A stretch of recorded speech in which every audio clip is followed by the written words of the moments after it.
네, 간밤에 나온 글로벌 이슈들 콕 짚어드리는 시간입니다. 오늘은 어떤 키워드가 주목받았을지 보겠습니다. 네, 오늘 나온 6가지 키워드고요. 여기서 살펴볼 오늘의 이슈들은요. 북한 그리고 핵무기, 마지막으로는 연준 소식까지 함께 전해드리겠습니다. 네, 첫 번째 소식입니다. 북한의 ICBM 시험 발사에 대응하기 위해서 유엔 안보리 회의가 소집될 것으로 보입니다. 6개국이 북한 ICBM 발사 논의를 위한 공개 회의 개최를 요구했는데요. 이들은 북한의 ICBM 발사가 유엔 대북 제재 결의에 대한 명백한 위반이라고 지적하면서 대책 마련 필요성을 주장한 것으로 알려졌습니다.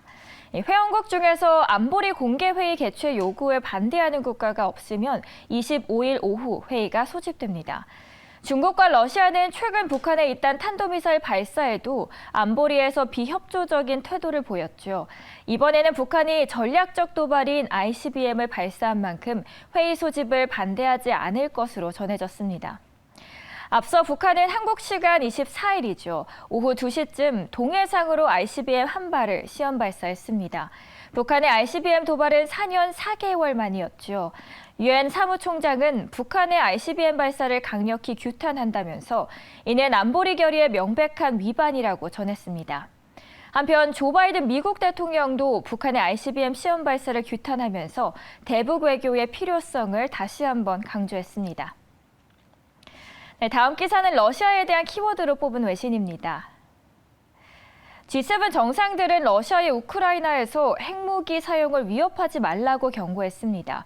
더 필요하다면 러시아에 추가적인 제재를 부과하겠다고 했는데요. G7 정상들에 따르면 필요에 따라 추가 조치를 적용할 준비가 됐고 계속해서 단결에 행동할 것이라고 전했습니다. 그들은 유럽에서 전쟁을 벌이기로 한 뒤 한 푸틴 대통령의 일반적 선택으로 파트너들과 연대한다고 강조한 겁니다.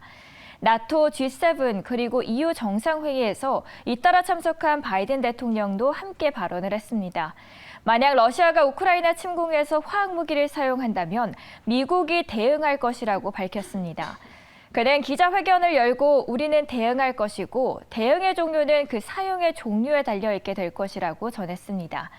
이들은 푸틴 대통령의 결정으로 세계 경제 회복이 약해지고 전 세계 식량 안보가 압박을 받고 있다며 식량 위기 예방을 위해 필요한 조치를 취하겠다고 전했습니다.